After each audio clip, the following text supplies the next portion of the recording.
ಬಿಡುಗಡೆ ನಾಯಕ, ಜಯವನ್ನು ಕೊಡುವನು, ನನ್ನಲ್ಲಿ ಇರುವನು. ಎಂತ ಆನಂದ, ಬಿಡುಗಡೆ ನಾಯಕ, ಜಯವನ್ನು ಕೊಡುವನು, ನನ್ನಲ್ಲಿ ಇರುವನು. ಎಂತ ಆನಂದ.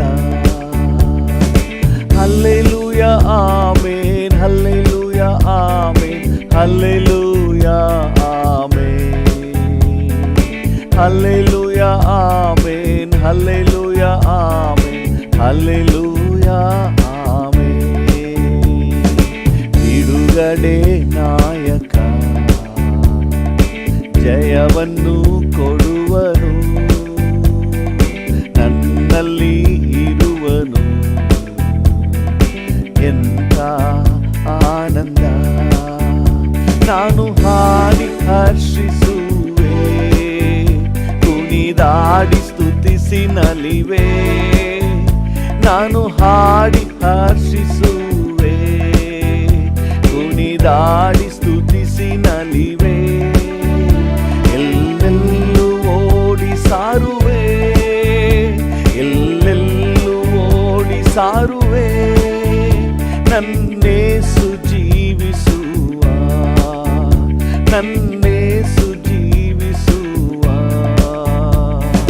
ಬಿಡುಗಡೆ ನಾಯಕ, ಜಯವನ್ನು ಕೊಡುವನು, ನನ್ನಲ್ಲಿ ಇರುವನು. ಎಂತ ಆನಂದ. ನನ್ನ ಹುಡುಕಿ ಓಡಿ ಬಂದ, ಸಂತೈಸಿ ಅಪ್ಪಿಕೊಂಡ. ನನ್ನ ಹುಡುಕಿ ಓಡಿ ಬಂದ, ಸಂತೈಸಿ ಅಪ್ಪಿಕೊಂಡ.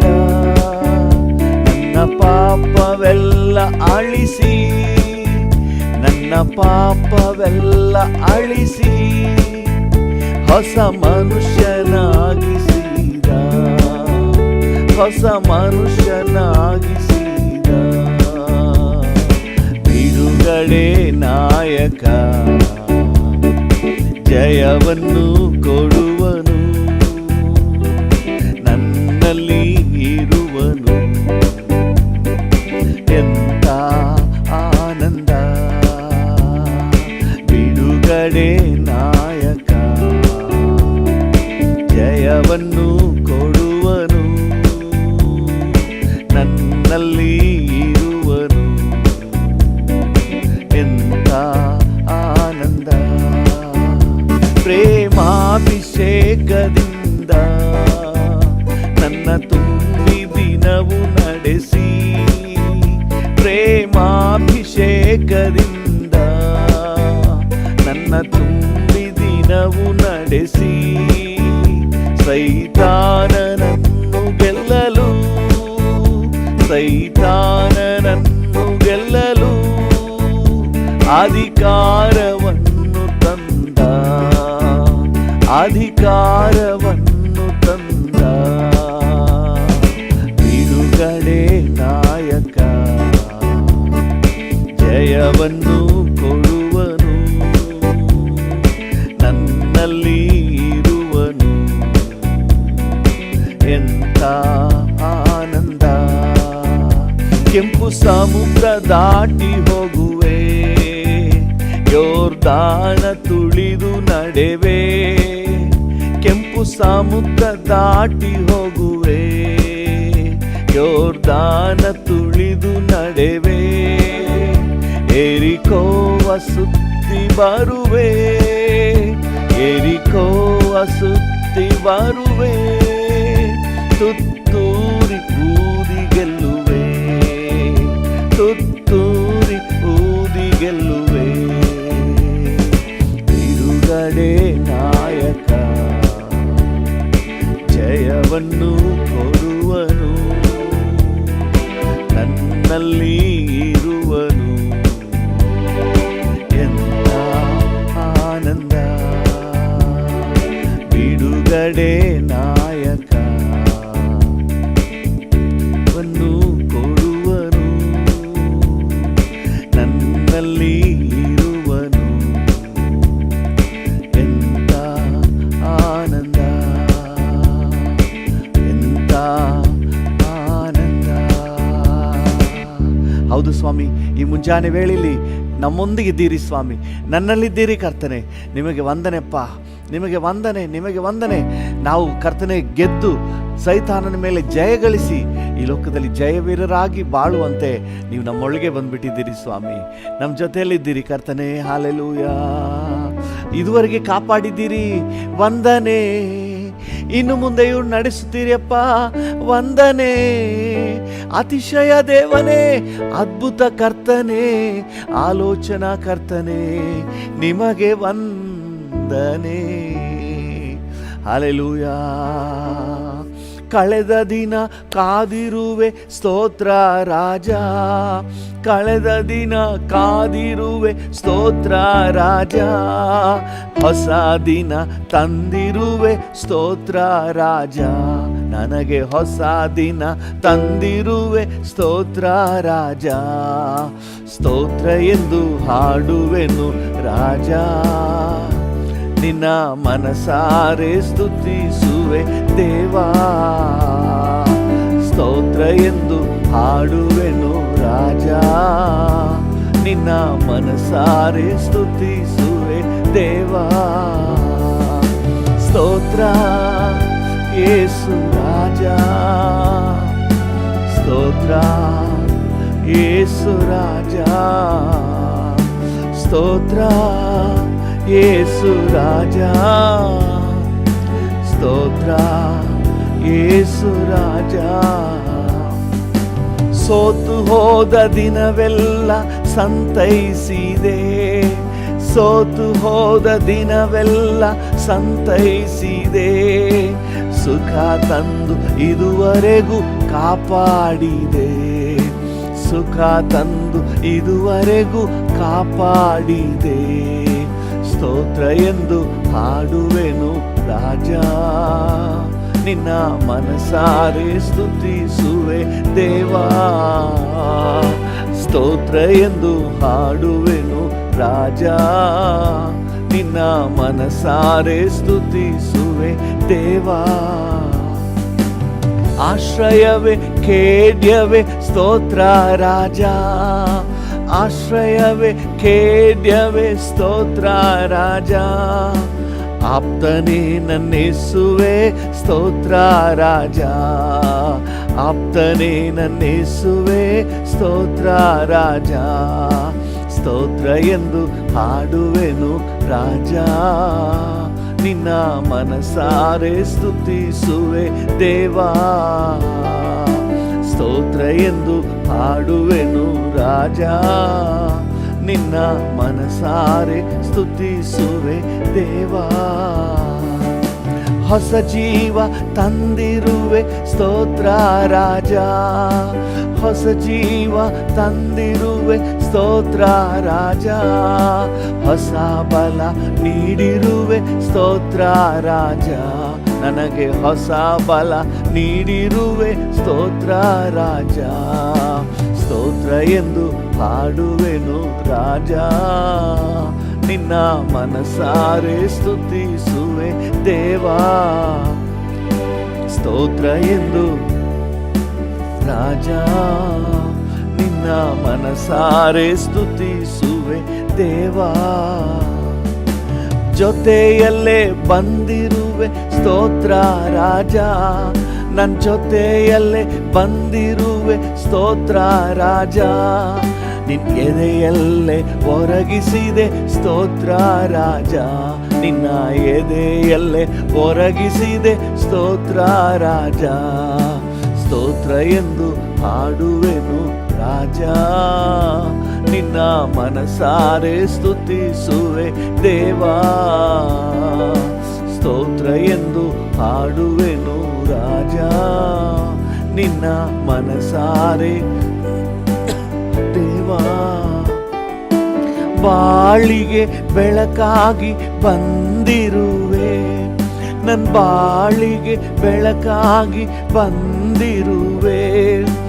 ವಾಕ್ಯವೆಂಬ ಮನ್ನವನ್ನು ತಂದಿರುವೆ, ವಾಕ್ಯವೆಂಬ ಮನ್ನವನ್ನು ತಂದಿರುವೆ. ಸ್ತೋತ್ರ ಎಂದು ಹಾಡುವೆನು ರಾಜ, ನಿನ್ನ ಮನಸಾರೆ ಸ್ತುತಿಸುವೆ ದೇವಾ.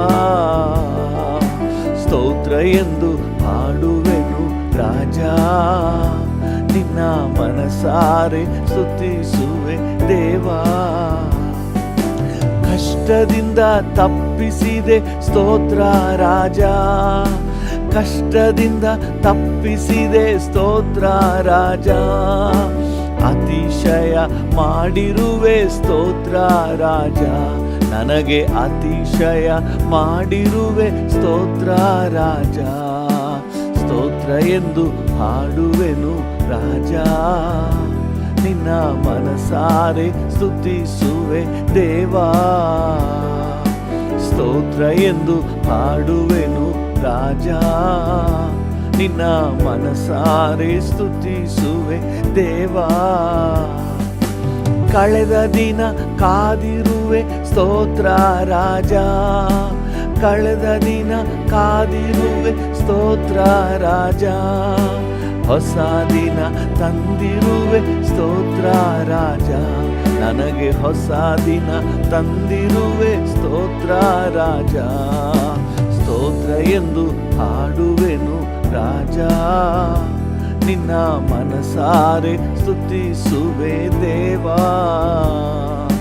ಸ್ತೋತ್ರ ಎಂದು ಹಾಡುವೆನು ರಾಜ, ನಿನ್ನ ಮನಸಾರೆ ಸ್ತುತಿಸುವೆ ದೇವಾ. ಸ್ತೋತ್ರ ಯೇಸು ರಾಜ, ಸ್ತೋತ್ರ ಯೇಸು ರಾಜ, ಸ್ತೋತ್ರ ಯೇಸು ರಾಜ, ಸ್ತೋತ್ರ ಯೇಸು ರಾಜ. ಸ್ತೋತ್ರ ಎಂದು ಹಾಡುವೆನು ರಾಜ, ನಿನ್ನ ಮನಸಾರೆ ಸ್ತುತಿಸುವೆ ದೇವಾ. ಸ್ತೋತ್ರ ಎಂದು ಹಾಡುವೆನು ರಾಜ, ನಿನ್ನ ಮನಸಾರೆ ಸ್ತುತಿಸುವೆ ದೇವಾ. ನಿನ್ನ ಮನಸಾರೆ ಸ್ತುತಿಸುವೆ ದೇವಾ. ಹಾಲೆಲು ಈ ಮುಂಜಾನೆ ವೇಳೆಯಲ್ಲಿ ಡ್ಯಾಡಿಯನ್ನೇ ನೋಡಿ ಮಾತನಾಡುವ, ಕರ್ತನನ್ನು ನೋಡಿ ಮಾತನಾಡುವ. ಹಾಲೆಲೂಯ, ನಿಮಗೆ ವಂದನೆ, ನಿಮಗೆ ವಂದನೆ. ಈ ಹೊಸ ದಿನಕ್ಕಾಗಿ ವಂದನೆ, ಇಲ್ಲಿವರೆಗೆ ಕಾಪಾಡಿದ್ದೀರಿ ವಂದನೆ, ಹೊತ್ತೊತ್ತಿಗೆ ನಮ್ಮನ್ನು ಪೋಷಿಸಿದ್ದೀರಿ ವಂದನೆ.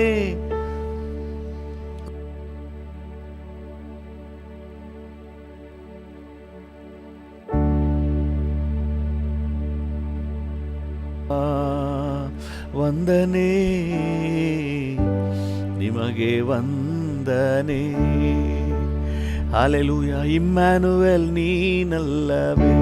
ಹೌದು ಡ್ಯಾಡಿ, ಎಂದೆಂದು ಜೊತೆ ಇರುವೆ.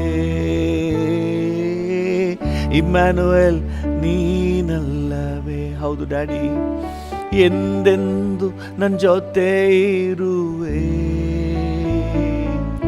ಜೀವ ನೀಡುವ ಜೀವವಾಕ್ಯವೇ, ನಿಮ್ಮನ್ನೇ ಪ್ರೀತಿಸುವೆ. ಹೌದು ಡ್ಯಾಡಿ, ಜೀವ ನೀಡುವ ಜೀವವಾಕ್ಯವೇ, ನಿಮ್ಮನ್ನೇ ಪ್ರೀತಿಸುವೆ, ಪ್ರೀತಿಸುವೆ, ಪ್ರೀತಿಸುವೆ, ಪ್ರೀತಿಸುವೆ, ಪ್ರೀತಿಸುವೆ. ಜೀವಂತ ದಿನವೆಲ್ಲ ನಿಮ್ಮನ್ನೇ ಪ್ರೀತಿಸುವೆ. ನನ್ನ ಜೀವಂತ ದಿನವೆಲ್ಲ ನಿಮ್ಮನ್ನೇ ಪ್ರೀತಿಸುವೆ. ಅತಿಶಯ ದೇವರು ನೀ, ಸಂತೈಸುವ ಕರ್ತನೇ, ಅತಿಶಯ ದೇವರು ನೀ, ಓಹೋ ಸಂತೈಸುವ ಕರ್ತನೇ, ಜೀವಂಶವೇ ಸಮಾಧಾನವೇ ನಿಮ್ಮನ್ನೇ ಪ್ರೀತಿಸುವೆ, ಸಂತೋಷವೇ ಸಮಾಧಾನವೇ ನಿಮ್ಮನ್ನೇ ಪ್ರೀತಿಸುವೆ, ಪ್ರೀತಿಸುವೆ. ಎರಡು ಕರಗಳನ್ನು ಚಾಚಿ ಡ್ಯಾಡಿಯನ್ನು ನೋಡಿ, ಪ್ರೀತಿಸುವೆ, ಪ್ರೀತಿಸುವೆ, ಪ್ರೀತಿಸುವೆ, ಜೀವಂತ ದಿನವೆಲ್ಲ ನಿಮ್ಮನ್ನೇ ಪ್ರೀತಿಸುವೆ, ನನ್ನ ಜೀವಂತ ದಿನವೆಲ್ಲ ನಿಮ್ಮನ್ನೇ ಪ್ರೀತಿಸುವೆ. ದ್ರಾಕ್ಷೆ ಬಳ್ಳಿ ನೀನೇ, ದಾವೀದನ ಬೇರು ನೀನೇ, ದ್ರಾಕ್ಷೆ ಬಳ್ಳಿ ನೀನೇ, ದಾವೀದನ ಬೇರು ನೀನೇ, ಮುಂಜಾನೆಯ ನಕ್ಷತ್ರವೇ ನಿಮ್ಮನ್ನೇ ಪ್ರೀತಿಸುವೆ, ಮುಂಜಾನೆಯ ನಕ್ಷತ್ರವೇ ನಿಮ್ಮನ್ನೇ ಪ್ರೀತಿಸುವೆ, ಪ್ರೀತಿಸುವೆ, ಪ್ರೀತಿಸುವೆ, ಪ್ರೀತಿಸುವೆ, ಪ್ರೀತಿಸುವೆ, ಜೀವಂತ ದಿನವೆಲ್ಲ ನಿಮ್ಮನ್ನೇ ಪ್ರೀತಿಸುವೆ, ನನ್ನ ಜೀವಂತ ದಿನವೆಲ್ಲ ನಿಮ್ಮನ್ನೇ ಪ್ರೀತಿಸುವೆ, ನನ್ನ ಜೀವಂತ ದಿನವೆಲ್ಲ ನಿಮ್ಮನ್ನೇ ಪ್ರೀತಿಸುವೆ. ಹೌದು ಡ್ಯಾಡಿ, ನನ್ನ ಜೀವಂತ ದಿನವೆಲ್ಲ ನಿಮ್ಮನ್ನೇ ಪ್ರೀತಿಸುವೆ, ನನ್ನ ಜೀವಂತ ದಿನವೆಲ್ಲ ನಿಮ್ಮನ್ನೇ ಪ್ರೀತಿಸುವೆ. Hallelujah, hallelujah, hallelujah, hallelujah. Thank you father God. Hallelujah. ಮುಂಜಾನೆ ವೇಳೆಯಲ್ಲಿ ನಿನ್ನನ್ನೇ ದೃಷ್ಟಿಸಿ ನೋಡ್ತೇವೆ ಡ್ಯಾಡಿ, ನಿನ್ನನ್ನೇ ದೃಷ್ಟಿಸಿ ನೋಡುತ್ತೇವೆ. ಭೂಪರಲೋಕಗಳ ಒಡೆಯನೇ, ಜೀವ ಸ್ವರೂಪನಾದ ದೇವರೇ, ಅದ್ಭುತ ಅತಿಶಯನೇ. Hallelujah, hallelujah, hallelujah. Thank you Jesus. ವಂದನೆ. Thank you. ಭೂಮಿ ಆಕಾಶಗಳ ನಿರ್ಮಾಣಿಕನೇ, ನಿನ್ನ ಸನ್ನಿಧಿಯಲ್ಲಿರುವುದು ನಮಗೆ ಸಿಕ್ಕಿದ ಶ್ರೇಷ್ಠ ಸೌಭಾಗ್ಯ. ನಿನ್ನ ನಾಮವನ್ನು ಸ್ತುತಿಸಿ ಹೊಗಳಿ ಕೊಂಡಾಡುವಂತೆ ನಮಗೊಂದು ಅವಕಾಶ ಕೊಟ್ಟದಕ್ಕಾಗಿ ಸ್ತೋತ್ರ. ಇನ್ನಿರುವಂಥ ಸಮಯವನ್ನು ಕೂಡ ನೀವು ನಿಯಂತ್ರಿಸಿ, ನೀವು ಹತೋಟಿ ವಹಿಸಿಕೊಳ್ಳಿ. Thank you. ತಂದೆಗೆ ಮಹಿಮೆ ಉಂಟಾಗುವ ಹಾಗೆ ನಮ್ಮನ್ನು ನಡೆಸು. Thank you. ನಮ್ಮ ಜೊತೆ ಮಾತನಾಡು, ನಮಗೆ ಆಲೋಚನೆ ಕೊಡು, ಮಾರ್ಗದರ್ಶನ ಕೊಡು ಸ್ವಾಮಿ. ಯೇಸುವಿನ ನಾಮದಲ್ಲಿ ಜೀವವುಳ್ಳ ಪರಲೋಕ ತಂದೆ, amen, amen. Hallelujah. Thank you Jesus. ಕರ್ತನ ನಾಮಕ್ಕೆ ಸ್ತೋತ್ರವಾಗಲಿ. ನಮ್ಮ ಧ್ಯಾನಕ್ಕಾಗಿ ರೋಮಾಪುರದವರಿಗೆ ಬರೆದ ಪತ್ರಿಕೆ 12ನೇ ಅಧ್ಯಾಯ 11ನೇ ವಚನವನ್ನು ಓದೋಣ. ರೋಮಾಪುರ ರೋಮ 12:11. ಜಾಗ್ರತೆ ಬೇಕಾದಲ್ಲಿ ಆಲಸ್ಯವಾಗಿರದೆ ಆಸಕ್ತ ಚಿತ್ತರಾಗಿದ್ದು ಕರ್ತನ ಸೇವೆ ಮಾಡುವವರಾಗಿರ್ರಿ. ಆಮೆನ್. ಜಾಗ್ರತೆ ಬೇಕಾದಲ್ಲಿ ಆಲಸ್ಯವಾಗಿರದೆ. ಹಲ್ಲೆಲೂಯಾ. ಜಾಗ್ರತೆ ಬೇಕಾದಲ್ಲಿ ಆಲಸ್ಯವಾಗಿರಬಾರ್ದು. ಹಲ್ಲೆಲೂಯಾ. ಎಲ್ಲ ಟೈಮ್ ಒಂದೇ ರೀತಿ ಅಲ್ಲ. ಕೆಲವೊಂದು ಸಮಯ ಇದೆ, ಬಹಳ ಜಾಗ್ರತೆಯಿಂದ ಇರಬೇಕು, ಬಹಳ ಎಚ್ಚರಿಕೆಯಿಂದ ಇರಬೇಕು. ಅದಕ್ಕೆ ನಾನು ಮೊದಲೇ ಹೇಳಿದ ಹಾಗೆ ಅಲ್ಲಿ ಎಚ್ಚರಿಕೆ ಫಲಕಗಳನ್ನು ಹಾಕ್ತಾರೆ. ಎಚ್ಚರಿಕೆ dangerous zone. Hallelujah. Accident zone, ಅಪಘಾತ ವಲಯ.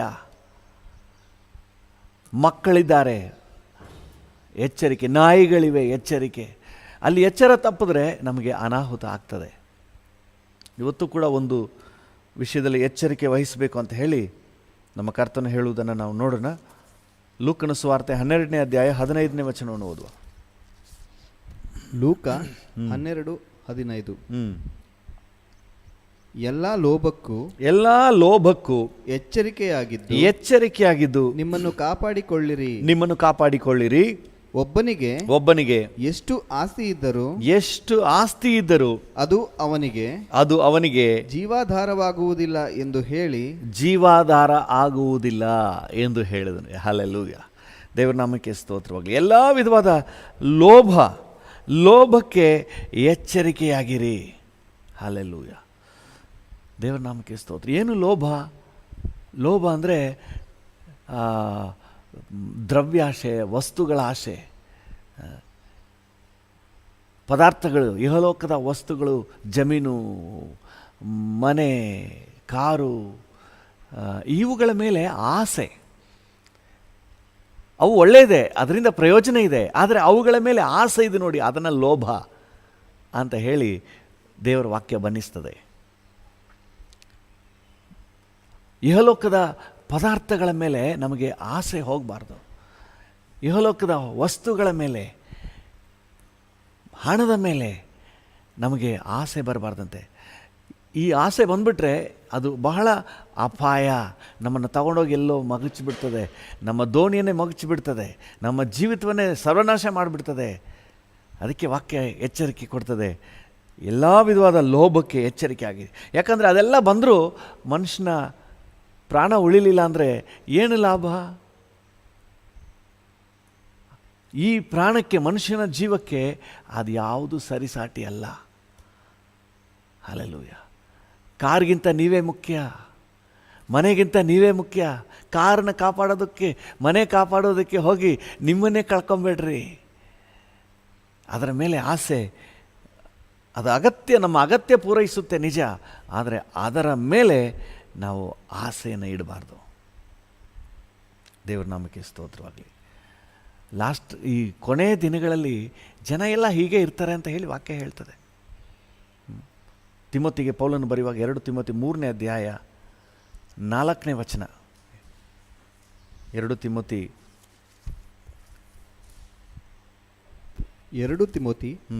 3:4. ಪ್ರೀತಿಸದವರು, ದ್ರೋಹಿಗಳು, ದುಡುಕಿನವರು, ಉಬ್ಬಿಕೊಂಡವರು, ದೇವರನ್ನು ಪ್ರೀತಿಸದೆ ಭೋಗಗಳನ್ನೇ ಪ್ರೀತಿಸುವವರು. ನೋಡಿ, ದೇವರನ್ನು ಪ್ರೀತಿಸಿ. ಕಡೆ ದಿನಗಳಲ್ಲಿ ನೋಡಿ, 3ನೇ ಅಧ್ಯಾಯದ 1ನೇ ವಚನ ಹೇಳ್ತದೆ, ಆದರೆ ಕಡೆ ದಿವಸಗಳಲ್ಲಿ ಕಠಿಣ ಕಾಲಗಳು ಬರುವೆಂದು ತಿಳಿದುಕೋ. ಆಗ ಅಲ್ಲಿಂದ ಮನುಷ್ಯನು ವಿಷಯವಾಗಿ ಬರ್ತಾ ಇದೆ, ಹೆಂಗೆಲ್ಲ ಇರ್ತಾರೆ ಅಂತ ಹೇಳಿ. ಅದರಲ್ಲಿ ಒಂದು ಭೋಗಗಳನ್ನೇ, ದೇವರನ್ನು ಪ್ರೀತಿಸದೆ, ನಮಗೆ ಕಾರು ಕೊಡುವ ದೇವರನ್ನು, ಮನೆ ಕೊಡುವ ದೇವರನ್ನು, ಜಮೀನು ಕೊಡುವ ದೇವರನ್ನು, ಜಾಬ್ ಕೊಡುವ ದೇವರನ್ನು ಪ್ರೀತಿಸದೆ, ಪ್ರೀತಿ ಭೋಗಗಳ ಮೇಲೆ, ತಮ್ಮ ಆ ಮನಸ್ಸನ್ನು, ಆಸೆಯನ್ನು ದೇವರಿಂದ ಬರುವ ಆಶೀರ್ವಾದಗಳ ಮೇಲೆ ಹೋಗ್ತದೆ ನೋಡಿ. ಇದನ್ನು ಲೋಭ ಅಂತ ಹೇಳಿ ದೇವರ ವಾಕ್ಯ ಹೇಳ್ತದೆ. ಈ ಅಂತ್ಯ ದಿನಗಳಲ್ಲಿ ಈ ರೀತಿ ಆಗ್ಬಿಡ್ತದಂತೆ. ಅದರಿಂದಾಗಿ ದೇವರ ವಾಕ್ಯ ನಮಗೆ ಹೇಳ್ತದೆ, ಎಚ್ಚರಿಕೆಯಾಗಿರಿ. ನಮ್ಮ ಮನಸ್ಸು ದೇವರ ಮೇಲೇ ಇರಬೇಕು. ದೇವರು ಏನೇ ಕೊಟ್ಟರು, ದೇವರ ಆಶೀರ್ವಾದ ನಮ್ಗೆ ಏನೇ ಬಂದರೂ ಸಹ ಅದನ್ನು ಬೆಸ್ಟ್ ಉಪಯೋಗ ಮಾಡ್ಕೊಬಿಡ್ಬೇಕು. ಅದರ ಮೇಲೆ ಮಾತ್ರ ನಮಗೆ ನಂಟು ಉಂಟಾಗಬಾರ್ದು. ನಾವು ಬಹಳ ಜಾಗೃತಿಯಿಂದ ಇರಬೇಕು. ಆ ರೀತಿ ಯಾರಾದರೂ ಅವುಗಳ ಮೇಲೆ ಆಸೆ ಪಡುವುದು, ದೇವರಿಗಿಂತ ಹೆಚ್ಚಾಗಿ ಅವುಗಳ ಮೇಲೆ ಪ್ರೀತಿ ಇಡುವುದು, ಈ ರೀತಿ ಮಾಡಿದ್ರೆ ಅವ್ರ ಜೀವನ ಏನಾಗುತ್ತೆ, ಎಂಥ ಒಂದು ಮೋಸವಾದ ಸ್ಥಿತಿಗೆ ಹೋಗುತ್ತೆ ಅಂತ ಹೇಳಿ ದೇವರ ವಾಕ್ಯನೇ ಬನ್ನಿಸಿ ವಿವರವಾಗಿ ಹೇಳ್ತದೆ. ಕೆಲವೊಂದನ್ನು ನೋಡ್ರಿ ನೀವು. ಲೂಕನ ಸುವಾರ್ತೆ 8ನೇ ಅಧ್ಯಾಯ 14ನೇ ವಚನಕ್ಕೆ ಬನ್ನಿ. ಲೂಕನ ಸುವಾರ್ತೆ 8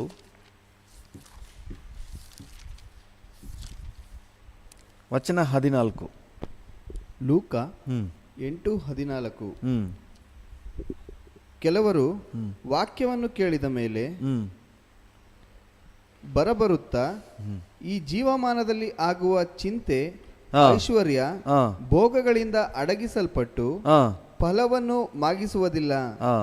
ಇವರೇ ಮುಳ್ಳುಗಿಡದಲ್ಲಿ ಬೀಜ ಬಿದ್ದ ನೆಲವಾಗಿರುವವರು. ಇವರೇ ಮುಳ್ಳುಗಿಡದಲ್ಲಿ ಬೀಜ ಬಿದ್ದ ನೆಲವಾಗಿರುವವರು. ಯೇಸು ಸ್ವಾಮಿ ಒಂದು ಸಾಮ್ಯ ಹೇಳ್ತಾರೆ. ಅದರಲ್ಲಿ ಒಬ್ಬ ಬಿತ್ತುವವನ ಸಾಮ್ಯ. ಕೆಲವು ಬೀಜಗಳು ದಾರಿಯ ಮಗ್ಗಳಲ್ಲಿ ಬಿದ್ದವು, ಕೆಲವು ಬೀಜಗಳು ಬಂಡೆ ನೆಲದಲ್ಲಿ ಬಿದ್ದವು, ಕೆಲವು ಬೀಜಗಳು ಮುಳ್ಳು ಗಿಡಗಳ ಮಧ್ಯದಲ್ಲಿ ಬಿದ್ದವು, ಕೆಲವು ಬೀಜಗಳು ಒಳ್ಳೆ ನೆಲದಲ್ಲಿ ಬಿದ್ದವು. ಒಳ್ಳೆ ನೆಲದಲ್ಲಿ ಬಿದ್ದದ್ದು 60-100ರಷ್ಟು ಫಲ ಕೊಟ್ಟವು. ಮತ್ತು ಒಂದೊಂದಾಗಿ ವಿವರಿಸ್ತಾ ಬರ್ತಾರೆ. ಅದರಲ್ಲಿ ಈ ಮುಳ್ಳು ಗಿಡಗಳ ಮಧ್ಯದಲ್ಲಿ ಬಿದ್ದಂತಹ ಬೀಜ ಅದು ಮೊಳಕೆ ಹೊಡಿತದೆ, ಅದು ಕೂಡ ಬೆಳೆದು ಬರ್ತದೆ, ಆದರೆ ಫಲ ಕೊಡೋದಿಲ್ಲ. ಈ ಮುಳ್ಳು ಗಿಡಗಳು ಹಾಕಿ ಹಿಸ್ಕಿಬಿಡ್ತದೆ. ಇವತ್ತು ಅನೇಕರ ಆತ್ಮಿಕ ಜೀವಿತ ಹಾಗೇ. ಕ್ರಿಶ್ಚಿಯನ್ನೇ, ಎಲ್ಲ ಚರ್ಚ್ಗೆಲ್ಲ ಬರ್ತಾರೆ, ಎಲ್ಲ ಇದೆ, ಆದರೆ ಅವರ ಸ್ಪಿರಿಚುವಲ್ ಲೈಫ್ ಕುತ್ತಿಗೆ ಇಸ್ಕದಂಗೆ ಇರ್ತದೆ. ಅವರಿಂದ ಯಾವ ಆತ್ಮಿಕ ದೇವರ ರಾಜ್ಯಕ್ಕೆ ಒಂದು ನಯಾ ಪೈಸಾ ಪ್ರಯೋಜನ ಇಲ್ಲ. ದೇವರ ಯೋಜನೆಯಲ್ಲಿ ಅವರು ಇರೋದೇ ಇಲ್ಲ. ಸುಮ್ಮನೆ ಹೆಸರಿಗಷ್ಟೇ ಕ್ರಿಶ್ಚಿಯನ್. ಫಲ ಕೊಡೋದಿಲ್ಲ. ಇದು ಬೀಳ್ಸ್ಕೊಂಡ್ಬಿಡ್ತದೆ. ನಿಮಗೆ ಚೆನ್ನಾಗಿ ಗೊತ್ತು. ಕಳೆಗಳು ಬೆಳ್ಕೊಂಡ್ಬಿಟ್ರೆ ಪೈರು ಏನಾಗ್ತದೆ, ಫಲ ಕೊಡೋದಿಲ್ಲ. ಅದು ಹಾಗೆ ಬೀಳ್ಸ್ಕೊಂಡು ಏನೋ ಬದುಕೊಂಡಿರ್ತದೆ. ನಾನು ಕ್ರಿಶ್ಚಿಯನು, ನಾನು ಚರ್ಚ್ಗೆ ಹೋಗ್ತೀನಿ ಅಂತ ಇರ್ತದೆ ಹೊರತು ಅವನ ಜೀವಿತದಲ್ಲಿ ದೇವರು ಎದುರು ನೋಡುವ ಫಲಗಳನ್ನು ಕಾಣಲಿಕ್ಕೆ ಆಗೋದಿಲ್ಲ. ಅಂದರೆ ಯಾರ ಮನಸ್ಸು ಲೋಭದ ಮೇಲೆ, ಅಂದರೆ ಇಹಲೋಕದ ವಸ್ತುಗಳ ಮೇಲೆ, ಆಸ್ತಿ ಮೇಲೆ, ಐಶ್ವರ್ಯದ ಮೇಲೆ, ಇಹಲೋಕದ ವಿಚಾರಗಳ ಮೇಲೆ ಚಿಂತೆ ಹೋಗ್ತದೋ, ಅವರ ಮನಸ್ಸೆಲ್ಲ ಹೋಗ್ತದೋ, ಅವರ ಆತ್ಮಿಕ ಜೀವಿತ ಹಾಗೆಯೇ ಕುಂಠಿತ ಆಗಿಬಿಡ್ತದೆ. ಅವರ ಆತ್ಮಿಕ ಜೀವಿತ ಹಾಗೆಯೇ ಕುಂಠಿತ ಆಗಿಬಿಡ್ತದೆ. ಪ್ರಾರ್ಥನಾ ಸಮಯ ಹಾಗೆ ಹೊಟ್ಟೋಗ್ಬಿಡ್ತದೆ. ಯಾಕಂದ್ರೆ ಬಿಸಿ ಬಿಸಿ ಬಿಸಿ ಬಿಸಿ, ದುಡ್ಡು ಜಾಸ್ತಿ ಮಾಡಬೇಕು, ಸಂಪಾದನೆ ಜಾಸ್ತಿ ಮಾಡಬೇಕು, ಬಿಸಿ ಬಿಸಿ ಬಿಸಿ, ಅದರಲ್ಲಿ ಬಿಸಿ ಬಿಸಿ ಬಿಸಿ. ವಾಕ್ಯ ಇಲ್ಲ, ಏನೂ ಇಲ್ಲ. ವಾಕ್ಯ ಹಾಗೇ ಕುಂಠಿತ ಆಗಿಬಿಡ್ತದೆ. ಕೆಲವರು ಯಾಕೆ ಸೇವೆ ಮಾಡ್ತಾ ಇದ್ದವರು ಸಹ ಸೇವೆ ಹಾಗೇ ಕಡಿಮೆ ಆಗಿ ಬಿಸ್ನೆಸ್ ಜಾಸ್ತಿ ಆಗಿಬಿಡ್ತದೆ. ಇಹಲೋಕದ ಆಸೆ, ಲೋಭ ನೋಡಿ, ಅದು ಬಹಳ ಅಪಾಯ. ಗೊತ್ತಾಗೋದೇ ಇಲ್ಲ. ಹಂಗೆ ಅವ್ರಿಗೆ ಗ್ರಹಿಕೆ ಬರುವಷ್ಟರೊಳಗೆ ಎಲ್ಲೋ ಹೊಟ್ಟೋಗ್ಬಿಟ್ಟಿರ್ತಾರೆ. ಇಷ್ಟು ಕಾಲ ನಾನು ವೇಸ್ಟ್ ಮಾಡಿಬಿಟ್ನಲ್ಲ ಅಂತ ಹೇಳಿ. ಈ ಆಸೆ ಬೇಕು ನಮಗೆ, ಇಲ್ಲ ಅಂತಲ್ಲ, ನಿಶ್ಚಯವಾಗಿ ನಮಗೆ ಬೇಕು. ಈವನ್ ನಿಮಗೆ ಪ್ಲೇನ್ ಬೇಕು ಅಂದರೂ ಕೂಡ ದೇವರು ಕೊಡ್ತಾರೆ. ಹಲ್ಲೆಲೂಯ. ಅದೆಲ್ಲ ತಪ್ಪೇ ಅಲ್ಲ. ನೀವು ಫ್ಲೈಟ್ಲಿ ಹೋಗಿ ಚೆನ್ನಾಗಿರಿ, ಆಶೀರ್ವಾದವಾಗಿರಿ, ಆದರೆ ಮನಸ್ಸನ್ನು ಅದರ ಮೇಲೆ ಇಡಬೇಡ್ರಿ. ಹಲ್ಲೆಲೂಯ. ಈ ವಿಷಯದಲ್ಲಿ ಭಾಳ ಜಾಗ್ರತೆಯಿಂದ ಇರಬೇಕು. ಸೈತಾನ ಯಾವಾಗ ನಮ್ಮನ್ನು ಡೈವರ್ಟ್ ಮಾಡ್ತಾನೆ ಅಂತಲೇ ಗೊತ್ತಿಲ್ಲ. ಎಲ್ಲ ನೋಡಿ, ಅನೇಕ ಸಂದರ್ಭಗಳಲ್ಲಿ ದೇವಜನರು ಮೋಸ ಹೋಗೋದು ಎಲ್ಲಿ ಅಂತ ಹೇಳಿದ್ರೆ, ಏನು ಇಲ್ದಿದ್ದಾಗ ನಾವು ದೇವ್ರನ್ನ ಹೆಚ್ಚಾಗಿ ಆತ್ಕೊಳ್ಳೋದಿದೆ. ಸ್ವಲ್ಪ ಎಲ್ಲ ಅನುಕೂಲತೆಗಳು ಬರ್ತಾ ಇದ್ದ ಹಾಗೆ ಪ್ರೀತಿ ಹಾಗೇ ತಣ್ಣಗಾಗ್ಬಿಡ್ತದೆ. ಗಮನ ಎಲ್ಲ ಲೋಕದ ಮೇಲೆ ಹೋಗ್ಬಿಡ್ತದೆ. ದೇವರ ಮಕ್ಕಳು ಬಹಳ ಜಾಗೃತಿ. ಎಷ್ಟು ಕೋಟಿ ಬಂದರೂ ದೇವರ ಮೇಲಿನ ಪ್ರೀತಿ ಕಡಿಮೆ ಆಗಬಾರ್ದು, ಅದರ ಮೇಲೆ ಮನಸ್ಸು ಹೋಗಬಾರ್ದು. ಎಷ್ಟು ಕೋಟಿ ಲಕ್ಷ ಕೋಟಿ ಮಿಲಿಯನ್ ಬಿಲಿಯನ್ ಎಷ್ಟೇ ಬರಲಿ, ಅವುಗಳ ಮೇಲೆ ಮನಸ್ಸಿಡದೆ ಅದನ್ನೆಲ್ಲ ಉಪಯೋಗ ಮಾಡ್ಕೊಳ್ಳಿ, ಬೆಸ್ಟ್ ಉಪಯೋಗ ಮಾಡ್ಕೊಳ್ಳಿ. ಮನಸ್ಸನ್ನು ಮಾತ್ರ ವಾಕ್ಯದಲ್ಲಿಯೋ ಪ್ರಾರ್ಥನೆಯಲ್ಲಿಯೋ ಆತ್ಮಿಕದಲ್ಲಿಯೋ ಗಮನ ಹರಿಸ್ರಿ, ನೀವು ಚೆನ್ನಾಗಿರ್ತೀರಿ. ಯಾಕಂದರೆ ಯೇಸು ಸ್ವಾಮಿ ಹೇಳಿದ್ದಾರೆ, ಅದೇ ಲೂಕ 16:13 ಒಬ್ಬನು ಇಬ್ಬರು ಯಜಮಾನರಿಗೆ ಸೇವೆ ಮಾಡೋಕ್ಕಾಗಲ್ಲ. ಇಹಲೋಕದ ಪದಾರ್ಥಗಳ ಮೇಲೆ, ವಸ್ತುಗಳ ಮೇಲೆ, ಹಣದ ಮೇಲೆ, ಆಸ್ತಿ ಮೇಲೇನೂ ಮೋಹ ಇಟ್ಕೊಂಡು ದೇವರನ್ನೂ ಪ್ರೀತಿಸ್ತೀನಿ ಅಂತ ಹೇಳಿದ್ರೆ ಇದು ಆಗದ ಕಾರ್ಯ. ಕೊನೆ ಲೈನ್ ನೋಡಿ, ಕೊನೆ ಲೈನ್, ಅದರಲ್ಲಿ 13ನೇ ವಚನದ ಕೊನೆ ಲೈನ್ 16-13. ನೀವು ದೇವರನ್ನು ಧನವನ್ನು ಕೂಡ ಸೇವಿಸಲಾರಿರಿ ಅಂದನು. ನೀವು ದೇವರನ್ನು ಧನವನ್ನು ಎರಡನ್ನೂ ಕೂಡ ಒಟ್ಟಿಗೆ ನೀವು ಸೇವಿಸಲಾರಿರಿ, ಇದು ಸಾಧ್ಯ ಇಲ್ಲ. ದೇವರ ನಾಮಕ್ಕೆ ಸ್ತೋತ್ರವಾಗಲಿ. ಸೊ ಅದರಿಂದಾಗಿ ನಾವು ಜಾಗ್ರತೆಯಿಂದ ಇರಬೇಕು. ಈ ಹಣ ವಸ್ತು, ಈ ವಿಷಯಗಳು, ಈ ಲೋಭ ನಮ್ಮನ್ನು, ನಮ್ಮ ಆತ್ಮಿಕ ಜೀವಿತ ಕುತ್ತಿಗೆಯನ್ನು ಹಿಸ್ಬಿಡ್ತದೆ. ಆತ್ಮಿಕ ಜೀವಿತ ಹಾಗೇ ಕುಂಠಿತ ಆಗಿಬಿಡ್ತದೆ. ದಿನ ಆಗ್ತಾ ಆತ್ಮಿಕ ಜೀವಿತದಲ್ಲಿ ಏನೂ ಇಲ್ಲದಾಗೆ, ಸಂಪೂರ್ಣ ಆತ್ಮಿಕ ಜೀವಿತವೇ ಇಲ್ಲ ಅನ್ನುವ ಹಾಗೆ ಆಗಿ ಹೋಗಿಬಿಡ್ತದೆ. ಅದರಿಂದಾಗಿ ಬಹಳ ಜಾಗ್ರತೆಯಿಂದಿದ್ದು ಇದರ ವಿಷಯದಲ್ಲಿ ನಾವು ಒಳ್ಳೆಯ ನಿರ್ಧಾರವನ್ನು ತೆಗೆದುಕೊಳ್ಳುವ. ಹಣ ಬರ್ತೀಯಾ, ಬಾ, ನೀನು ಕೆಲಸ ಮಾಡು, ನೀನು ಹೋಗ್ತಾ ಇರು. ಅದರ ಮೇಲೆ ಮೋಹ ಇರಬಾರ್ದು. ಇನ್ನೂ ಕೂಡಿಸಿ ಒಂದು ಪರ್ಪಸ್ಸೊಂದಿಗೆ, ಹಲ್ಲೆಲೂಯಾ, ಒಂದು ಉದ್ದೇಶದೊಂದಿಗೆ ಈ ಮನೆ ತಗೋಬೇಕು, ಅದಕ್ಕಾಗಿ ಕೊಡಿಸಿ. ಕೆಲವರಿಗೆ ಜಾಸ್ತಿ ಇಟ್ಕೊಂಡ್ರೆ ಆಸೆ, ಜಾಸ್ತಿ ಇಟ್ಕೋಬೇಕು ಅನ್ನೋ ಆಸೆ, ಆ ಆಸೆನೇ ತಪ್ಪು. ತಗೊಳ್ಳಿ, ಮನೆ ತಗೊಳ್ಳಿ, ನಿಮ್ಮ ಅಗತ್ಯಕ್ಕೆ. ಮಕ್ಕಳೆಲ್ಲ ದೊಡ್ಡವರಾದರೂ ಮನೆ ಸಾಕಾಗಲ್ಲ, ಇನ್ನೂ ಸ್ವಲ್ಪ ಡಬಲ್ ಬೆಡ್ರೂಮ್ದು ಬೇಕು, ತಗೊಳ್ಳಿ, ನೋ ಪ್ರಾಬ್ಲಮ್. ಆದರೆ ಅದರ ಮೇಲೆ ಆಸೆ ಹೋಗಿ ಅವ್ರಿಗಿಂತ ಹೆಚ್ಚಾಗಿ, ಇವರಿಗಿಂತ ಹೆಚ್ಚಾಗಿ, ಅಯ್ಯೋಯ್ಯೋ ನನಗೆ ಹಿಂದೆ ಬಂದವನು ಈ ಥರ ಮಾಡಿಬಿಟ್ಟಿದ್ದಾನೆ, ನಾನು ಅದಕ್ಕಿಂತ ಚೆನ್ನಾಗಾಗಬೇಕು, ಇದೆಲ್ಲ ನಮ್ಮನ್ನು ದೇವರ ಯೋಜನೆಯಿಂದ ದೂರ ತಗೊಂಡೋಗ್ಬಿಡುತ್ತೆ. ಪ್ರಾರ್ಥನೆಯಿಂದ, ಆತ್ಮಿಕತೆಯಿಂದ, ವಾಕ್ಯದಿಂದ, ದೇವರ ಸಾನ್ನಿಧ್ಯದಿಂದ ದೂರ ತಗೊಂಡೋಗ್ಬಿಡುತ್ತೆ. ಎರಡು ವಿಷಯವನ್ನು ಇಟ್ಕೊಂಡು ನಾವು ಮುಂದುವರಿಯೋಕ್ಕಾಗಲ್ಲ. ಸೈತಾನು ಹಾಗೇ ನಮ್ಮನ್ನು ದಿಕ್ತಪ್ಪಿಸಿ ಎಳ್ಕೊಂಡು ಹೋಗ್ಬಿಡ್ತಾನೆ. ಈ ವಿಚಾರಗಳು ನಮ್ಮ ಜೀವಿತದಲ್ಲಿ ಬರುವಾಗ ಪ್ರಾರಂಭದಲ್ಲೇ ಅದನ್ನು ಚಿವಿಟ್ಬಿಡ್ಬೇಕು. ಅದು ಬೆಳೀಲಿಕ್ಕೆ ಬಿಡಬಾರ್ದು. ಕರ್ತನ ಹತ್ರ ಬಲ ಕೇಳಬೇಕು. ಇದ್ರ ಮೇಲೆ ನನಗೆ ಆಸೆ ಬೇಡಪ್ಪ. ಹಲ್ಲೆಲೂಯಾ. ಒಂದು ಪದಾರ್ಥ ಕೊಟ್ಟರೆ ನಾವು ಪ್ರಾರ್ಥನೆ ಮಾಡಿ, ಅಪ್ಪ ಇದು ನಂದಲ್ಲ, ನಿಂದು, ಇದನ್ನಿಟ್ಟು ನಾನು ಏನು ಮಾಡಬೇಕು ನನಗೆ ಹೇಳಪ್ಪ. ಹಲ್ಲೆಲೂಯಾ. ಒಂದು ಬೈಕ್ ಕೊಟ್ಟಿದ್ಯಾ, ಈ ಬೈಕ್ನಿಟ್ಟು ನಾನು ಏನೇನು ಮಾಡಬೇಕಾಗಿದೆ ನನಗೆ ತಿಳಿಸಿ. It is not mine. ಒಂದು ಮನೆ ಕೊಟ್ಟಿದ್ದೀರಾ, ಇದು ನಂದಲ್ಲ, ನಿಂದು, ನಾನೇನು ಮಾಡಲಿ, ಇದನ್ನಿಟ್ಕೊಂಡು ನಾನು ಏನೇನು ಮಾಡಬೇಕಾಗಿದೆ ಹೇಳಪ್ಪ. ಹಲ್ಲೆಲೂಯಾ. ದೇವರ ನಾಮಕ್ಕೆ ಸ್ತೋತ್ರವಾಗಲಿ. ನಿಶ್ಚಯವಾಗಿ ನಾವು ಉನ್ನತಕ್ಕೆ ಸಾಕ್ತೀವಿ. ಹಲ್ಲೆಲೂಯಾ. ಕರ್ತನ ನಾಮಕ್ಕೆ ಸ್ತೋತ್ರವಾಗಲಿ. ಸೊ ಲೋಭದ ವಿಷಯದಲ್ಲಿ ಜಾಗ್ರತೆ ತಪ್ಪಿದ್ರೆ ಮೊದಲನೇದಾಗಿ ನಮ್ಮ ಆತ್ಮಿಕ ಜೀವಿತ ಕುಂಠಿತ ಆಗ್ತದೆ, ಆತ್ಮಿಕ ಜೀವಿತವನ್ನೇ ಹಿಸುಕಿ ಹಾಕ್ಬಿಡ್ತದೆ. ಎರಡನೇದಾಗಿ ನಮ್ಮನ್ನು ದೇವರ ಯೋಜನೆಯಿಂದ ಸಂಪೂರ್ಣವಾಗಿ ದಿಕ್ಕು ತಪ್ಪಿಸ್ಬಿಡ್ತದೆ.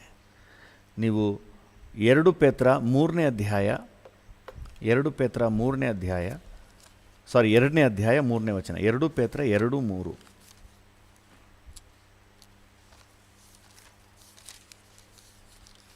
2 ಪೇತ್ರ 2:3.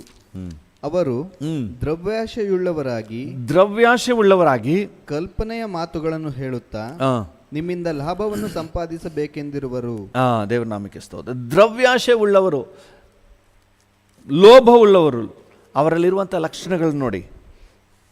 ಅವರಲ್ಲಿರುವ ಲಕ್ಷಣಗಳು ನೀವು ಮೇಲೆ ವಚನ ಓದಿದ್ರೆ ನಿಮ್ಗೆ ಅರ್ಥ ಆಗ್ತದೆ. 2ನೇ ಅಧ್ಯಾಯದಲ್ಲಿ, ಅದೇ 2ನೇ ಅಧ್ಯಾಯ 1ನೇ ವಚನದಿಂದಾನೆ.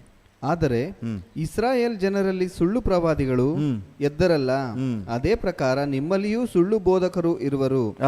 ಅವರು ನಾಶಕರವಾದ ಮತಭೇದಗಳನ್ನು ಕಳ್ಳತನದಿಂದ ಹುಟ್ಟಿಸುವವರು, ತಮ್ಮನ್ನು ಕೊಂಡುಕೊಂಡ ಒಡೆಯನನ್ನು ಕೂಡ ತಾವು ಅರಿಯವು ಎಂದು ಹೇಳುವವರು ಆಗಿದ್ದು. ನೋಡಿ ಹೆಂಗೆ ಅಂತೆ, ವಿಶ್ವಾಸಿಗಳ ಲೆವೆಲ್ನಲ್ಲೂ ಇಲ್ಲ, ಸೇವಕರ ಲೆವೆಲ್ನಲ್ಲಿ ಹೋಗಿದ್ದಾರೆ. ಅಲ್ಲಿ ತಮ್ಮನ್ನು ಕೊಂಡುಕೊಂಡ ಒಡೆಯನನ್ನು ಕೂಡ ತಾವು ಅರಿಯವೆಂದು ಹೇಳುವವರು, ಅಂದರೆ ಕರ್ತನನ್ನು ನಿರಾಕರಿಸುವವರು, ತಮ್ಮ ಆತ್ಮಿಕ ಜೀವಿತಕ್ಕೆ ತದ್ವಿರುದ್ಧವಾಗಿ ಮಾಡುವವರು. ಆಮೇಲೆ ನೆಕ್ಸ್ಟ್ ಏನು ಹೇಳ್ತದೆ, ಹೇಳುವವರೂ ಆಗಿದ್ದು ಪಕ್ಕನೆ ತಮ್ಮ ಮೇಲೆ ನಾಶವನ್ನು ಬರಮಾಡಿಕೊಳ್ಳುವರು. ತಮ್ಮ ಮೇಲೆ ನಾಶನವನ್ನು ಬರಮಾಡಿಕೊಳ್ತಾರಂತೆ. ಮತ್ತು ನಿರ್ಲಜ್ಜಾ ಕೃತ್ಯಗಳನ್ನು, ಅವರ ನಿರ್ಲಜ್ಜಾ ಕೃತ್ಯಗಳನ್ನು ಅನೇಕರು ಅನುಸರಿಸುವರು. ಅವರ ನಿಮಿತ್ತ ಸತ್ಯ ಮಾರ್ಗಕ್ಕೆ ದೂಷಣೆ ಉಂಟಾಗ್ತದೆ. ಈ ದ್ರವ್ಯಾಶೆ ಉಳ್ಳವರಿಂದ ದೇವರ ನಾಮಕ್ಕೆ ದೂಷಣೆ ಉಂಟಾಗ್ತದೆ. ಯಾಕಂದರೆ ನಿರ್ಲಜ್ಜ ಕೃತ್ಯಗಳನ್ನು ಮಾಡ್ತಾರೆ, ಅದು ಅನೇಕರಿಗೂ ಸಹ ಎಡರಾಗಿರ್ತದೆ. ಅದನ್ನು ಅನೇಕರು ಫಾಲೋ ಮಾಡ್ತಾರಂತೆ. ನಾಚಿಕೆಟ್ಟ ಕೃತ್ಯಗಳನ್ನ ಮಾಡ್ತಾರೆ. ಯಾಕಂದರೆ ಈ ದ್ರವ್ಯಾಶೆ ಅನ್ನುವುದು ಏನು ಬೇಕಾದರೂ ಮಾಡಿಸ್ಬಿಡ್ತದೆ. ಧೈರ್ಯವಾಗಿ ಬೇರೆಯವ್ರ ಚಪ್ಪಲಿ ಹಾಕ್ಕೊಂಡು ಹೋಗ್ಬಿಡ್ತಾರೆ, ಧೈರ್ಯವಾಗಿ ಬೇರೆಯವ್ರ ಪದಾರ್ಥ ಎತ್ಕೊಂಡ್ಬಿಡ್ತಾರೆ. ಯಾಕಂದರೆ ಆ ಲೋಭ, ಆ ದ್ರವ್ಯಾಶೆ, ಆ ವಸ್ತುಗಳ ಮೇಲೆ ಆಸೆ, ಆ ಪದಾರ್ಥದ ಮೇಲೆ ಆಸೆ ತಾನೆಂಥ ಮೊಂಡತನದ ಕಾರ್ಯ ಮಾಡಲಿಕ್ಕೂ ಹೇಸದ ಹಾಗೆ ಅವ್ರನ್ನ ನಡೆಸಿಬಿಡ್ತದೆ. ಅದರಿಂದಾಗಿ ದೇವರ ನಾಮಕ್ಕೆ ದೂಷಣೆ ಉಂಟಾಗ್ತದೆ.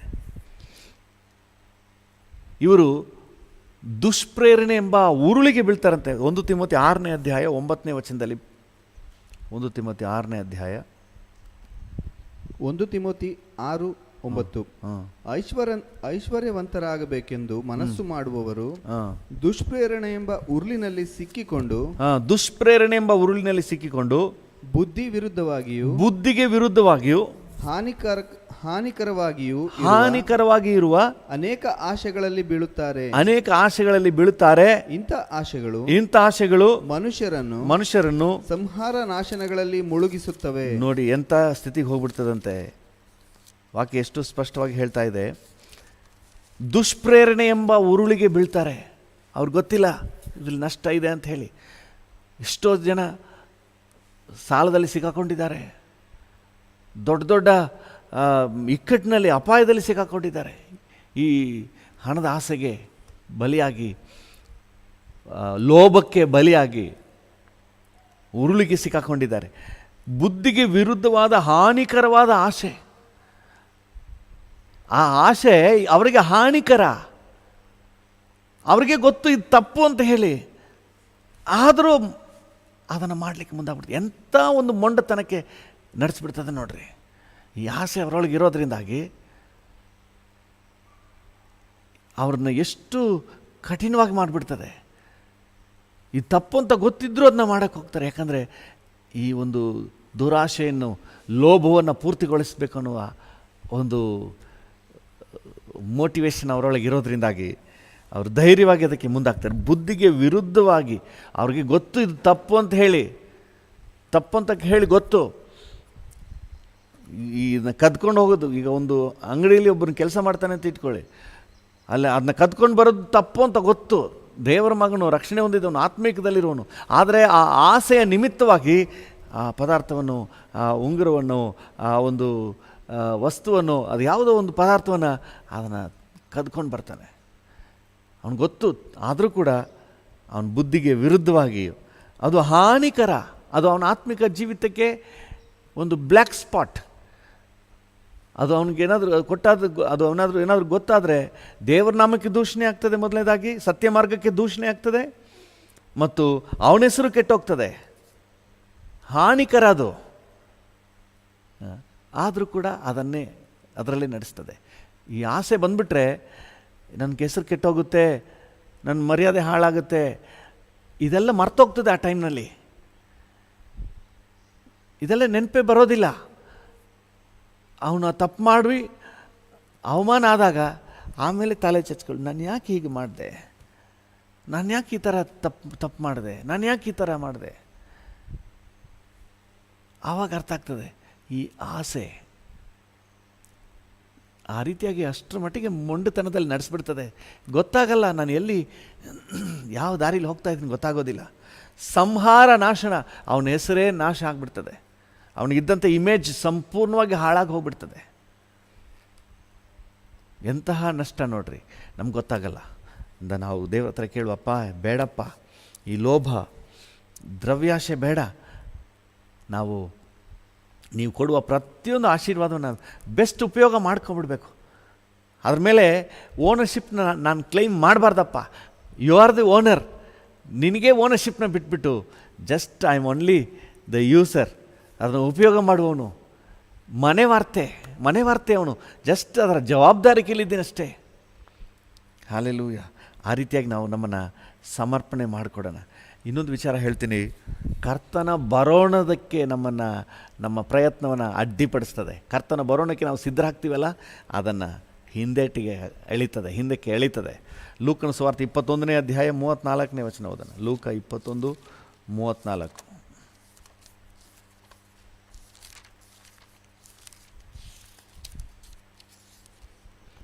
ಲೂಕ 21:34. ನಿಮ್ಮ ವಿಷಯದಲ್ಲಿ ಜಾಗರೂಕರಾಗಿರ್ರಿ. ಅತಿ ಭೋಜನದ ಮದಡಿನಿಂದಲೂ ಅಮಲಿನಿಂದಲೂ ಪ್ರಪಂಚದ ಚಿಂತೆಗಳಿಂದಲೂ ನಿಮ್ಮ ಹೃದಯಗಳು ಭಾರವಾಗಿರಲಾಗಿ. ಯಾರ ಹೃದಯ ಪ್ರಪಂಚದ ಚಿಂತೆಗಳಿಂದ ಭಾರವಾಗಿದೆ, ಅದು ಬೇಕು ಇದು ಬೇಕು ಅಂತ ಹೇಳಿ ಪ್ರಪಂಚದ ಕಾರ್ಯಗಳಲ್ಲಿ ತುಂಬಿ ಹೋಗಿದೆ, ಆ ದಿವಸವು ನಿಮ್ಮ ಮೇಲೆ ಉರುಳಿನಂತೆ ಪಕ್ಕನೆ ಬಂದೀತು. ಆ ದಿವಸವು ಉರುಳಿನಂತೆ ನಿಮ್ಮ ಮೇಲೆ ಪಕ್ಕನೆ ಬಂದೀತು, ಜಾಗೃತಿಯಿಂದಿರಿ ಅಂತ ಹೇಳ್ತಾರೆ. ಅಂದರೆ ಪ್ರಪಂಚದ ಕಾರ್ಯಗಳಲ್ಲಿ ಮಗ್ನರಾಗಿರುವವರು ಕರ್ತನ ಬರೋಣಕ್ಕೆ ಸಿದ್ಧ ಆಗುವುದು ಕಷ್ಟ. ಯಾಕಂದರೆ ಅವರ ಆಸೆ ಬಯಕೆ ಎಲ್ಲ ಇದೆ. ರಾತ್ರಿ ಕನಸಲ್ಲೂ ಇದೆ, ಬೆಳಿಗ್ಗೆ ಎದ್ದ ತಕ್ಷಣ ಇದೆ. ಪ್ರಾರ್ಥನೆಗೆ ಟೈಮ್ ಇಲ್ಲ, ಆರಾಧನೆಗೆ ಟೈಮ್ ಇಲ್ಲ, ಭಾನುವಾರ ಬರೋದೇ ಇಲ್ಲ, ಆರಾಧನೆಗೆ ಬರೋದಿಲ್ಲ. ಯಾಕಂದರೆ ಅವ್ರು ತುಂಬ ಬ್ಯುಸಿ. ಕೆಲವೊಬ್ಬರಿಗೆ ಡ್ಯೂಟಿ ಆ ರೀತಿಯಾಗಿರುತ್ತೆ. ಇವ್ರು ನಿರ್ಧಾರ ಮಾಡೋಕ್ಕಾಗಲ್ಲ, ಮೇಲಿನ ಬಾಸ್ ಡಿಸೈಡ್ ಮಾಡ್ತಾರೆ. ನಾನು ಅದನ್ನು ಹೇಳ್ತಾ ಇಲ್ಲ. ಇವರಿಗೆ ಅವಕಾಶ ಇದ್ದರೂ ಸಹ ಇವರು ಬೇರೆ ವಿಚಾರಗಳಲ್ಲಿ ಮಗ್ನರಾಗಿದ್ದಾರೆ. ಯಾಕಂದರೆ ಇವತ್ತು ಅವರು ಹೋಗಲಿಲ್ಲ ಅಂದರೆ ಅವ್ರಿಗೆ ಕೋಟ್ಯಾಂತರ ರೂಪಾಯಿ ನಷ್ಟ ಆಗ್ತದೆ, ಸಾವಿರಾರು ರೂಪಾಯಿ ನಷ್ಟ ಆಗ್ತದೆ. ಯಾಕಂದರೆ ಅದರ ಮೇಲೇ ಮನಸ್ಸಿದೆ. ನಿಜವಾಗ್ಲೂ ಆತ್ಮಿಕ ಅಂದರೆ ಮೊದಲು ಕರ್ತನು, ಅದಾದಮೇಲೆ ಎಷ್ಟು ಲಕ್ಷ ಕೋಟಿ ಏನಾಗ ಬರಲಿ, ಮೊದಲು ಆರಾಧನೆ, ಆಮೇಲೆ ಮೊದಲು ಕರ್ತನ ಪ್ರಸನ್ನತೆ, ಆಮೇಲೆ ಮಿಕ್ಕಿದ್ದು. ಈ ಲೋಭ ಅನ್ನೋದು ಸಂಪೂರ್ಣ ಡೈವರ್ಟ್ ಮಾಡಿಬಿಡ್ತದೆ ನಮ್ಮನ್ನು. ಆರಾಧನೆನ ಬರುವಾರ ಹೋಗೋಣ, ಬರುವಾರನೇ ಇವ್ರಿಗೆ ಆರಾಧನೆ. ಒಂದು ವಾರ ಅಟೆಂಡ್ ಮಾಡಲಿಲ್ಲ ಅಂದರೆ ನಮ್ಮ ಮನಸ್ಸಾಕ್ಷಿ ಚುಚ್ಚುತ್ತಾ ಇರ್ತದೆ. ಈ ಲೋಭ ಎಷ್ಟು ಮಟ್ಟಿಗಿದೆ ಅಂದರೆ ಅದನ್ನು ಕೂಡ ಮನಸ್ಸಾಕ್ಷಿಯನ್ನು ಕೂಡ ಅಡಗಿಸ್ಬಿಡ್ತದೆ. ಸುಮ್ಮನಿರು, ನೆಕ್ಸ್ಟ್ ವಾರ ಬರ್ತೀನಿ, ಹೋಗ್ತೀನಿ ಅಂತ ಹೇಳಿ. ಒಂದು 2 ಸರಿ 3 ಸರಿ ನಮ್ಮ ಮನಸ್ಸಿಗೆ ಉಂಟಾಗುವಂತಹ ಆ ಒಂದು ಬೇಸರವನ್ನು ಅಡಗಿಸ್ಬಿಟ್ರೆ ಆಮೇಲೆ ಮನಸ್ಸಾಕ್ಷಿ ಕೂಡ ಸುಮ್ಮನಿದ್ದು ಬಿಡ್ತದೆ. ಇನ್ನರ್ ಮ್ಯಾನ್ ಕೂಡ ಸುಮ್ಮನಿದ್ದು ಬಿಡ್ತಾನೆ. ಹೋಗಪ್ಪ, ನಿನಗೆ ಹೆಂಗಾಗುತ್ತೆ ಹಂಗೆ ಮಾಡು. ಯೇಸು ಸ್ವಾಮಿ ಹೇಳಿದ್ರಲ್ಲ, ನಿದ್ದೆ ಮಾಡಬೇಡಿ, ಎಚ್ಚರವಾಗಿರಿ, ಪ್ರಾರ್ಥನೆ ಮಾಡಿ ಅಂದರು. 3 ಸಾರಿ ನಾವು ನಿದ್ದೆ ಮಾಡ್ತಾಯಿದ್ರು. ಕೊನೆಯಲ್ಲಿ ಏಸಪ್ಪ ಏನಂದರು, ಈಗ ನಿದ್ದೆ ಮಾಡಿರಿ, ದನಿವಾರಿಸಿಕೊಳ್ಳಿರಿ, ನೀವು ಹೆಂಗೆ ಬೇಕಾದ್ರೆ ಇರಿ, ಹೋಗತ್ತಾಗೆ ಅಂತ ಹೇಳಿ ಬಿಟ್ಬಿಟ್ರು. ಅದೇ ರೀತಿ ಎಚ್ಚರಿಕೆ ಕೊಡ್ತದೆ, ನಮ್ಮ ಇನ್ನರ್ ಮ್ಯಾನ್ ಎಚ್ಚರಿಕೆ ಕೊಡ್ತಾ ಇರ್ತದೆ. ಆಮೇಲೆ ಅದು ಕೂಡ ಸೈಲೆಂಟ್ ಆಗಿಬಿಡ್ತದೆ. ಆಮೇಲೆ ಹೆಂಗಿರುತ್ತೆ, ಭಾನುವಾರ ಚರ್ಚಿಗೆ ಬಂದರೂ ಒಂದೇ, ಬರೆದಿದ್ರು ಒಂದೇ. ಲೈವ್ ಅಟೆಂಡ್ ಮಾಡ್ತೀನಿ ಅಂತ ಆನ್ ಮಾಡಿಟ್ಬಿಟ್ಟು ಅವ್ರು ಕೆಲಸ ಮಾಡ್ತಾ ಇರೋದು.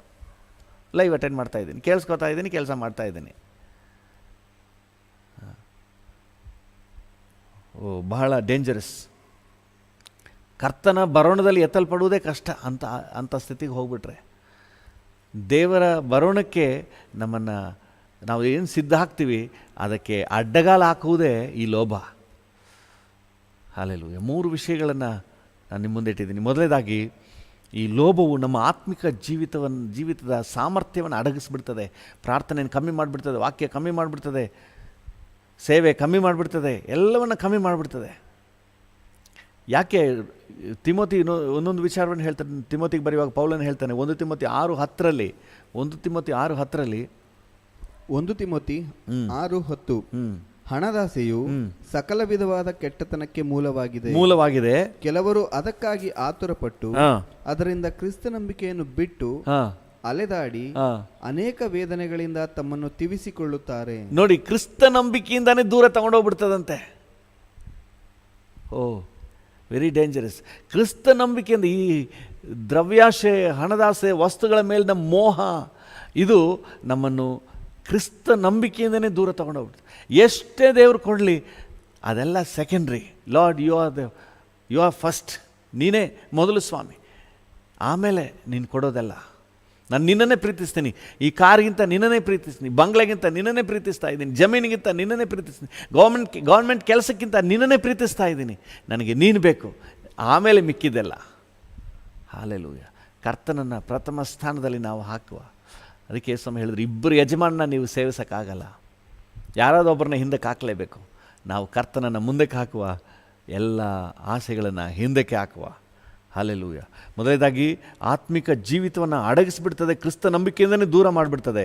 ಎರಡನೇದಾಗಿ ಅನೇಕ ದುರುಪದೇಶಗಳನ್ನು ನಮ್ಮಲ್ಲಿ ತಂದು ನಿರ್ಲಜ್ಜ, ಅಂದರೆ ಎಷ್ಟು ಅವಮಾನಕರವಾದ ಕೆಲಸವನ್ನು ಕೂಡ ಧೈರ್ಯವಾಗಿ ಮಾಡುವಂತೆ ಮಾಡಿಬಿಡ್ತದೆ. ದುಷ್ಪ್ರೇರಣೆ ಎಂಬ ಉರುಳಿಗೆ ತಗೊಂಡೋಗ್ತದೆ ನಮ್ಮನ್ನು. ಬುದ್ಧಿಗೆ ವಿರುದ್ಧವಾಗಿಯೂ ಹಾನಿಕರ, ನಮಗೇ ನಷ್ಟ ಅಂಥ ಕೃತ್ಯಗಳಲ್ಲಿಯೂ ನಮ್ಮನ್ನು ತಗೊಂಡೋಗ್ಬಿಡ್ತದೆ. ನಮ್ಮ ಜೀವನವನ್ನೇ ಸಂಹಾರ ನಾಶನ ಮಾಡುವ ಹಾಗೆ ತಗೊಂಡೋಗ್ಬಿಡ್ತದೆ. ಮೂರನೇದಾಗಿ ಕರ್ತನ ಬರೋಣಕ್ಕೆ ನಾವೇನು ಸಿದ್ಧ ಆಗ್ತಾ ಇದ್ದೀವಿ ಅದಕ್ಕೆ ಅಡ್ಡಗಾಲ ಹಾಕುವಂಥದ್ದಾಗಿರ್ತದೆ. ಅದರಿಂದಾಗಿ ನಾವು ಜಾಗ್ರತೆಯಿಂದಿರೋಣ. ಇಬ್ರಿಯರಿಗೆ ಬರೆದ ಪತ್ರಿಕೆ 13ನೇ ಅಧ್ಯಾಯ 5ನೇ ವಚನದಲ್ಲಿ ದೇವರ ವಾಕ್ಯ ಹೇಳ್ತದೆ, ದ್ರವ್ಯಾಶೆ ಇಲ್ಲದವರಾಗಿರಿ. ಹಲ್ಲೆಲೂಯಾ. 13:5. ದ್ರವ್ಯಾಶೆ ಇಲ್ಲದವರಾಗಿರಿ. ಸಾಕು, ದ್ರವ್ಯಾಶೆ ಇಲ್ಲದವರಾಗಿ. ನಾವು ಕರ್ತನ ಹತ್ರ ಇದು ಪ್ರಾರ್ಥನೆಯಾಗಿ ಕೇಳುವ, ದ್ರವ್ಯಾಶೆ ಬೇಡಪ್ಪ, ಬೇಕು ನಮಗೆ ಉಪಯೋಗಕ್ಕಷ್ಟೇ, ಅದ್ರ ಮೇಲೆ ಆಸೆ ಬೇಡ. ಹಣದ ಆಸೆ ಬೇಡ ಸ್ವಾಮಿ. ಹಣ ಬೇಕು, ಆದರೆ ಹಣದ ಆಸೆ ಇದೆಯಲ್ಲ ಅದು ಬೇಡ. ನಾವು ಕೇಳುವ ಕೊಲೊಸ್ಸೆ 3ನೇ ಅಧ್ಯಾಯ 5ನೇ ವಚನವನ್ನು ಓದೋಣ. ಕೊಲೊಸ್ಸೆ 3:5. ಆದದರಿಂದ ನಿಮ್ಮಲ್ಲಿರುವ ಭೂ ಸಂಬಂಧವಾದ ಭಾವಗಳನ್ನು ಸಾಯಿಸಿರಿ. ಭೂ ಸಂಬಂಧವಾದ ಭಾವಗಳನ್ನು ಸಾಯಿಸಿರಿ. ಜಾರತ್ವ, ಬಂಡುತನ, ಕಾಮಾಭಿಲಾಷೆ, ದುರಾಶೆ, ವಿಗ್ರಹಾರಾಧನೆಗೆ ಸಮವಾಗಿರುವ ಲೋಭ, ಇವುಗಳನ್ನು ವಿಸರ್ಜಿಸಿ ಬಿಡಿರಿ. ಇವುಗಳನ್ನು ವಿಸರ್ಜಿಸಿ ಬಿಡಿರಿ. ವಿಗ್ರಹಾರಾಧನೆಗೆ ಸಮವಾಗಿರುವಂತಹ ಲೋಭ. ಹಲ್ಲೆಲೂಯ. ವಿಗ್ರಹಾರಾಧನೆಗೆ ಸಮವಾಗಿರುವಂತಹ ಲೋಭ, ಇವುಗಳನ್ನು ವಿಸರ್ಜಿಸಿ ಬಿಡಿರಿ. ಹಲ್ಲೆಲೂಯಾ. ಇವತ್ತು ನಾವು ಕರ್ತನ ಹತ್ರ ಬಲ ಕೇಳುವ, ಈ ಲೋಭವನ್ನು ವಿಸರ್ಜಿಸಲಿಕ್ಕೆ ಕೃಪೆ ಕೊಡು ಸ್ವಾಮಿ. ನೀನು ಏನೇ ಆಶೀರ್ವಾದ ಕೊಟ್ಟರೂ ಅದಕ್ಕಿಂತ ಹೆಚ್ಚಾಗಿ ನಿನ್ನನ್ನೇ ನಾವು ಪ್ರೀತಿಸ್ತೇವೆ. ಆ ಕೃಪೆ ನಮಗೆ ಕೊಡಪ್ಪ. ಎಲ್ಲರ ಕಣ್ಣುಗಳನ್ನ ಮುಚ್ಚಿ ಕೇಳೋಣ. ಕೃಪಾ ಸಂಪನ್ನನಾದ ದೇವರೇ, ನಮಗೆ ಮನೆ ಬೇಕು, ವಸ್ತುಗಳು ಬೇಕು ಕರ್ತನೆ, ದೈನಂದಿನ ಅಗತ್ಯಗಳು ಪೂರೈಕೆ ಆಗಬೇಕು. ಕಾರ್ ಬೇಕು, ಜಮೀನು ಬೇಕು, ಕೆಲಸ ಬೇಕು, ಸರ್ಕಾರಿ ನೌಕರಿ ಬೇಕು. ಆದರೆ ಇದೆಲ್ಲಕ್ಕಿಂತ ಹೆಚ್ಚಾಗಿ ನೀನು ಬೇಕಪ್ಪ. Thank you Lord. ನೀನು ಕೊಡುವಂತಹ ಎಲ್ಲ ಆಶೀರ್ವಾದಗಳನ್ನು ನಾವು ಬಳಕೆ ಮಾಡಿಕೊಂಡು ನಿನ್ನನ್ನು ಹೆಚ್ಚಾಗಿ ಪ್ರೀತಿಸಬೇಕು ಸ್ವಾಮಿ. ಹಲ್ಲೆಲೂಯಾ. ಕರ್ತನೆ, ನಮ್ಮ ಮನಸ್ಸು ಲೋಭದ ಕಡೆಗೆ, ವಸ್ತುಗಳ ಕಡೆಗೆ ಹೋಗದ ಹಾಗೆ ಎಚ್ಚರಿಕೆ ವಹಿಸಲಿಕ್ಕೆ ನಮಗೆ ಕೃಪೆ ಕೊಡು ಸ್ವಾಮಿ. ಹಲ್ಲೆಲೂಯಾ. ನಮ್ಮ ಮನಸ್ಸು ಸ್ವಲ್ಪನೂ ಡೈವರ್ಟ್ ಆಗಬಾರ್ದು. Thank you. ಕಾರ್ ಬಂತು ಅಂತ ಹೇಳಿ ನಮ್ಮ ಮನಸ್ಸು ನಿನ್ನಿಂದ ಡೈವರ್ಟ್ ಆಗಬಾರ್ದು.